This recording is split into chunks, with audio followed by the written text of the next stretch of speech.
सलाम, नमस्ते, सत श्री अकाल और आदाब। आप देख रहे हैं अपडेट वाला न्यूज़, वो प्लेटफॉर्म जहां आपको मिलेगी देश दुनिया की सबसे बड़ी और ताज़ा खबरें सबसे पहले और बिल्कुल सही अंदाज में। चैनल को अभी सब्सक्राइब करें और बेल आइकन दबाना ना भूलें ताकि हर खबर आप तक सबसे तेज पहुंचे। मैं हूं आपका अपना जहांगीर हुसैन और अब देखते हैं आज की मुख्य खबर। वैज्ञानिकों ने हाल ही में 2 बेहद महत्वपूर्ण खोजें की हैं जो ये दिखाती हैं कि तारे कैसे बूढ़े होते हैं और मरने पर पूरे ब्रह्मांड पर उनका क्या प्रभाव पड़ता है। पहली, हिंसक कॉस्मिक स्ट्रिपिंग प्रक्रिया। खगोलविदों ने एक नई किस्म का सुपरनोवा SN 2021 YFJ खोजा है जो 2.2 अरब प्रकाश वर्ष दूर हुआ। इस तारे की बाहरी परतें हाइड्रोजन, हीलियम और कार्बन पूरी तरह निकल गईं और सिर्फ अंदर का मुख्य भाग यानी सिलिकॉन, सल्फर, आर्गन जैसी भारी धातुएं देखा गया। ऐसा पहली बार देखा गया है कि कोई तारा अंदर तक नंगा हो गया हो। माना जा रहा है कि तारा खुद ही बार बार के तीव्र विस्फोटों द्वारा अपनी परतें उड़ा बैठा। दूसरा, सदी भर में दिखाई दी तारकीय प्रगति। स्पाइरोग्राफ नेबुला यानी IC 418 जो 4000 प्रकाश वर्ष दूर है को वैज्ञानिकों ने 130 वर्षों तक ट्रैक किया। 1893 से 2023 तक रिकॉर्ड्स में साफ देखा गया कि उसका केंद्रीय तारा करीब 3000 डिग्री सेल्सियस गर्म हो गया। जैसे जैसे तापमान बढ़ा, नेबुला की हरी चमक, ऑक्सीजन से निकलने वाली रोशनी 2.5 गुना ज्यादा दमकने लगी। ये इतना लंबा और स्पष्ट परिवर्तन है जो अब तक किसी मरते हुए तारे में नहीं देखा गया था। तीसरा, विकास की नई समझ। दोनों अध्ययनों ने ये दिखाया कि तारे हमारी कल्पना से कहीं ज्यादा विविध तरीकों से मर सकते हैं। पुरानी समझदारी को चुनौती मिल रही है और अब मॉडल बदलने पड़ेंगे। ये भी साफ है कि जीवन के लिए जरूरी तत्व जैसे कार्बन, सिलिकॉन, सल्फर ऐसे ही तारों के अंतिम विस्फोटों से पूरे ब्रह्मांड में फैलते हैं। मतलब साफ है, सितारे न केवल पैदा होते और मरते हैं बल्कि अपनी मृत्यु में ही वे जीवन और ग्रहों के लिए जरूरी सामग्री ब्रह्मांड को देते हैं। SpaceX अपने स्टारशिप प्रोग्राम में लगातार असफलताओं और तकनीकी समस्याओं से जूझ रहा है। जून 2025 में हुए बड़े विस्फोट के बाद कंपनी ने अपने लगभग 20% फैल्कन 9 इंजीनियरों को 6 महीने के लिए स्टारशिप परियोजना में लगाया है। प्रमुख बिंदु, लगातार विफलताएं। उड़ान 7 और 8 जनवरी और मार्च 2025 में रॉकेट हवा में ही फट गए। उड़ान 9 मई 2025 में कक्षा में पहुंची लेकिन पेलोड दरवाजे खराब होने के कारण पुनः प्रवेश पर जलकर बिखर गई। जून 18, 2025 को शिप 36 ईंधन भरनी टेस्ट के दौरान टेक्सास में विस्फोट से नष्ट हो गई। तकनीकी खामियां। जून का हादसा नाइट्रोजन प्रेशर टैंक की विफलता से हुआ जो जांच में पहले पकड़ा ही नहीं गया था। उड़ान 9 के दौरान फ्यूल टैंक का प्रेशराइजेशन सिस्टम डैमेज होने से मीथेन लीकेज हुआ और नोज कोन सेक्शन ब्लॉक हो गया। बूस्टर भी री एंट्री पर अत्यधिक दबाव में टूट गया। नासा पर दबाव। SpaceX के पास नासा का $4 अरब का अनुबंध है जिसमें आर्टेमिस मिशन के लिए स्टारशिप को लैंडर के रूप में इस्तेमाल करना है। इसके लिए कंपनी को दर्जनों कक्षीय ईंधन भरनी यानी ऑर्बिटल रिफ्यूलिंग टेस्ट सफलता से पूरे करने होंगे। अभी तक 9 उड़ानों में केवल 4 ही आंशिक रूप से सफल हुई हैं। नई सुधार योजनाएं। प्रेशर टैंक की जांच के सख्त नियम बनाए गए। फायर प्रूफिंग और इमरजेंसी सिस्टम मजबूत किया गया। ग्रिड फिन्स और नोज सेक्शन का नया डिजाइन अपनाया गया। कुल मिलाकर SpaceX पर भारी दबाव है कि वो जल्द ही स्टारशिप की विश्वसनीयता साबित करे, वरना नासा का चंद्र मिशन समय पर खतरे में पड़ सकता है।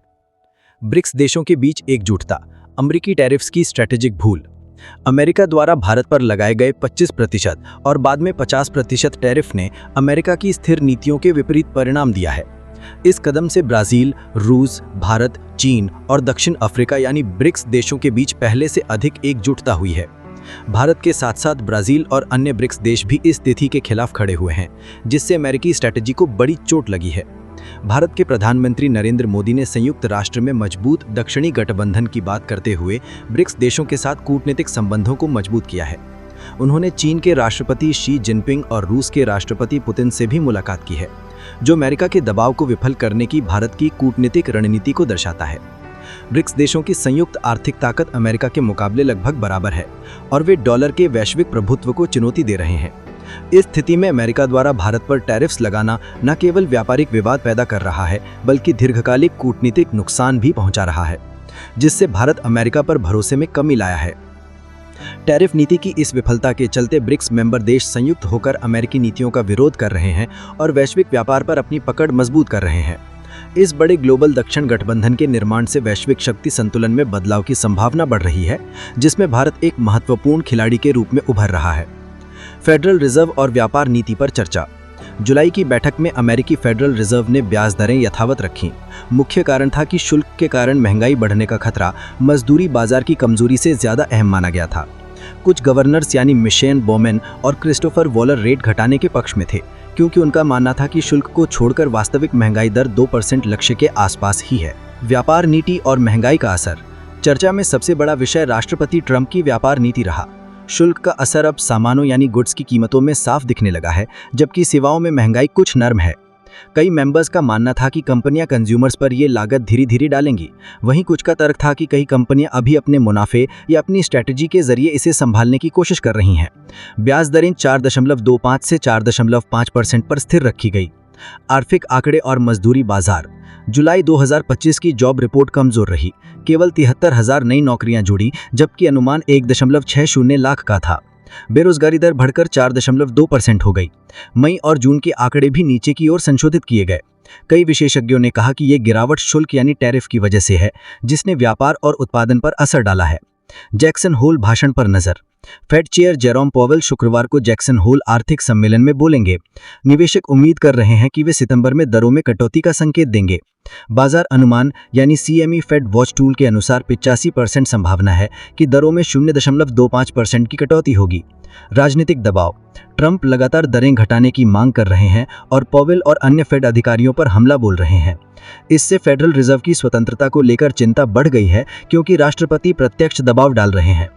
पिछले कुछ दिनों से अमेरिकी शेयर बाजार, खासकर नैस्डैक यानी कंपोजिट पर दबाव देखने को मिला है। टेक और AI से जुड़ी कंपनियों के शेयर ज्यादा गिरे हैं। नैस्डैक 2 दिन में करीब 2.4% गिरा और 21,000 अंक के नीचे चला गया। AI बबल की चिंता। ओपन AI के CEO सैम ऑल्टमैन ने माना कि अभी आर्टिफिशियल इंटेलिजेंस में बबल जैसी स्थिति है। उनका कहना है कि निवेशक ज्यादा उम्मीदें लगा रहे हैं।